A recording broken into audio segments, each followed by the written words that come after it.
Egito. O que a Bíblia realmente nos conta sobre a infância e juventude de Jesus? Uma jornada pelos anos ocultos que poucos exploram, mas que são fundamentais para entender quem ele se tornou. Vamos mergulhar nas Escrituras para preencher as lacunas e descobrir a vida de Jesus antes do seu ministério público. Após a fuga desesperada para o Egito, fugindo da fúria assassina de Herodes, a Sagrada Família, José, Maria e o pequeno Jesus, empreendeu a longa e perigosa viagem de volta. Mas a ameaça não havia desaparecido completamente. Com a morte de Herodes, seu filho Arquelau assumiu o trono na Judéia, e José, avisado em sonho, temeu retornar para Belém ou para a região de Jerusalém. Foi então que, guiado por uma nova revelação divina, ele tomou uma decisão crucial.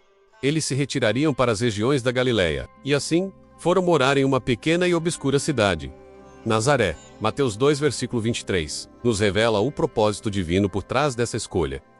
Para que se cumprisse o que fora dito pelos profetas, ele será chamado Nazareno. Nazaré era um vilarejo humilde, talvez até desprezado, como Filipe mais tarde perguntaria: pode vir alguma coisa boa de Nazaré? Mas foi neste lugar improvável que o Messias cresceria, longe dos centros de poder, imerso na vida comum do povo judeu. Vamos imaginar como era a vida em Nazaré. Era uma comunidade pequena, onde todos se conheciam. A vida girava em torno do trabalho, da família e, claro, da sinagoga. E é aqui que encontramos a primeira grande pista sobre o desenvolvimento de Jesus. Em Lucas capítulo 2, versículo 52, o texto diz que Jesus crescia em sabedoria, em estatura e em graça diante de Deus e dos homens. Esta passagem é incrivelmente poderosa e nos dá uma estrutura de 4 pilares sobre como ele se desenvolveu. Primeiro, em sabedoria, um crescimento intelectual. Segundo, em estatura, um crescimento físico. Terceiro, em graça diante de Deus, um crescimento espiritual. E quarto, em graça diante dos homens, um crescimento social e relacional. Esta não foi uma infância passiva. Foi um período de preparação ativa, um desenvolvimento completo em todas as áreas da vida. O crescimento intelectual de Jesus não foi mágico. Ele era um menino judeu devoto, e a educação judaica da época era profundamente enraizada nas Escrituras. Desde cedo, ele estaria na sinagoga, aprendendo a ler e a memorizar a Torá, os profetas e os salmos. A vida familiar também era uma escola. José, como carpinteiro, ensinou-lhe não apenas o ofício, mas também a disciplina, a paciência e o valor do trabalho honesto. A tradição judaica valorizava imensamente o trabalho manual. Imagine o jovem Jesus, trabalhando lado a lado com seu pai terreno, aprendendo a moldar a madeira, um eco do seu futuro papel em moldar a humanidade. Cada junta encaixada, cada peça polida, era uma lição de precisão e propósito. Este aprendizado prático foi fundamental para suas futuras parábolas, que usavam imagens do cotidiano, sementes, redes de pesca, construção, para ensinar verdades espirituais profundas. E quanto ao seu crescimento espiritual, crescer em graça diante de Deus significava uma vida de oração e comunhão. As festas judaicas anuais, a Páscoa, eram marcos importantes. Lucas nos conta sobre uma viagem específica a Jerusalém quando Jesus tinha 12 anos. Após as festividades, seus pais iniciaram a viagem de volta, pensando que ele estava com a caravana, mas Jesus tinha ficado para trás. Eles o encontraram 3 dias depois, no templo, sentado entre os mestres da lei, ouvindo e fazendo perguntas. Todos que o ouviam ficavam maravilhados com sua inteligência e suas respostas. Quando Maria o questionou, a resposta de Jesus foi a primeira declaração registrada de sua autoconsciência divina. Não sabeis que me cumpria estar na casa de meu pai? Este evento não foi um ato de rebeldia, mas o primeiro vislumbre público de sua verdadeira identidade e missão. Ele estava exatamente onde deveria estar. Dos 12 aos 30 anos, as Escrituras silenciam. São 18 anos que alimentaram inúmeras teorias e especulações. A explicação mais simples e mais consistente com o texto sagrado é que Jesus permaneceu em Nazaré. Ele viveu uma vida comum, mas extraordinária em sua perfeição. Assumiu o negócio da família após a provável morte de José, sustentando sua mãe e seus irmãos. Ele se tornou um pilar na sua comunidade, conhecido como o carpinteiro, filho de Maria. Sua vida era um testemunho silencioso de santidade no cotidiano, provando que é possível honrar a Deus no trabalho comum,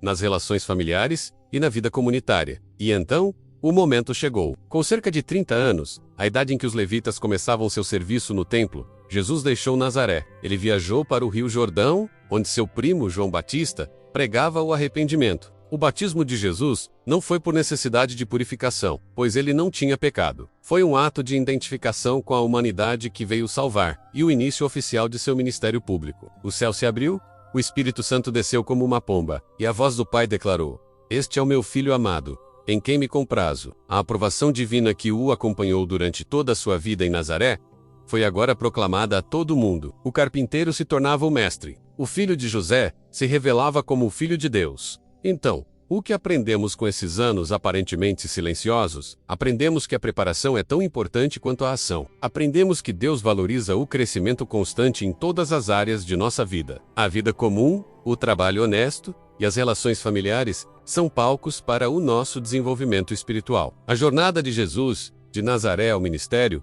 nos mostra que os períodos de anonimato e preparação são fundamentais. Deus estava trabalhando em Jesus, moldando para a missão mais importante da história, mesmo quando o mundo não estava olhando. E da mesma forma, Ele trabalha em nós, nos momentos de silêncio, nos preparando para o propósito que Ele tem para cada um. A vida de Jesus antes de seu ministério não é uma história não contada, mas uma história sussurrada nas entrelinhas, um testemunho poderoso de fidelidade, crescimento e preparação divina. Espero que esta jornada por Nazaré tenha iluminado um pouco mais a vida incrível de Jesus. E sua mãe guardava no coração todas essas coisas. E Jesus crescia em sabedoria, em estatura e em graça para com Deus e os homens. Este único versículo abrange todo o período dos 12 aos 30 anos. Um tempo de formação intensa, mas incrivelmente discreta. Mas o que aconteceu nesses chamados anos silenciosos? Ele viveu de forma comum entre o seu povo, sendo conhecido como o filho do carpinteiro. Mateus e Marcos confirmam que Jesus não era apenas o filho de um carpinteiro, mas ele próprio exercia a profissão. Ele aprendeu e trabalhou no ofício de José, sentindo com as próprias mãos o cheiro da madeira e a aspereza das ferramentas. Ele viveu a vida de um judeu comum da sua época, observando as leis, participando das festas, imerso na cultura e nas escrituras. Esses anos de discrição não foram vazios. Foram anos de preparação, de amadurecimento, de uma profunda conexão com Deus e com a humanidade. Cada experiência, cada observação, cada oração, moldava o homem que se tornaria o Cristo. Ele experimentou a vida em sua plenitude, preparando-se para a missão que o aguardava. E então, o silêncio é quebrado. Após quase 30 anos de vida em Nazaré, a preparação estava completa. João Batista surge no deserto, com sua voz poderosa, preparando o caminho para aquele que viria. E Jesus, agora com cerca de 30 anos, emerge de Nazaré. Sua vida oculta chega ao fim. O batismo no Rio Jordão marca o início do seu ministério público. O momento em que a graça e a sabedoria, acumuladas por décadas, explodem numa mensagem de amor, redenção e transformação. Os anos em Nazaré, o trabalho na carpintaria, as lições no templo, a vida simples e a profunda comunhão com o Pai, tudo isso preparou para os 3 anos mais impactantes da história da humanidade. A jornada de Nazaré culminava na salvação do mundo. A história de Jesus não é apenas sobre milagres e ensinamentos. É sobre uma vida vivida, um caminho percorrido, desde a fuga no Egito, passando pelos anos humildes em Nazaré, até o cumprimento de seu propósito divino. Cada detalhe, cada silêncio, cada palavra, nos revela a profundidade de seu amor e a magnitude de sua missão. Esses anos ocultos nos ensinam que a grandeza muitas vezes se forja na discrição, na obediência e no crescimento constante. Eles nos convidam a olhar além do óbvio e a buscar a sabedoria nas entrelinhas da narrativa sagrada, compreendendo que cada fase de sua vida foi essencial para quem ele se tornou. Se você se sentiu tocado por essa jornada, se quer desvendar mais segredos e aprofundar sua fé, então clique agora no botão para não perder nenhum dos nossos próximos vídeos. Ative o sino para ser notificado e deixe seu comentário abaixo. Qual aspecto da infância e juventude de Jesus mais te surpreendeu ou te inspirou? Sua participação é fundamental para continuarmos explorando essas histórias incríveis. Junte-se à nossa comunidade e vamos juntos desvendar os mistérios da fé.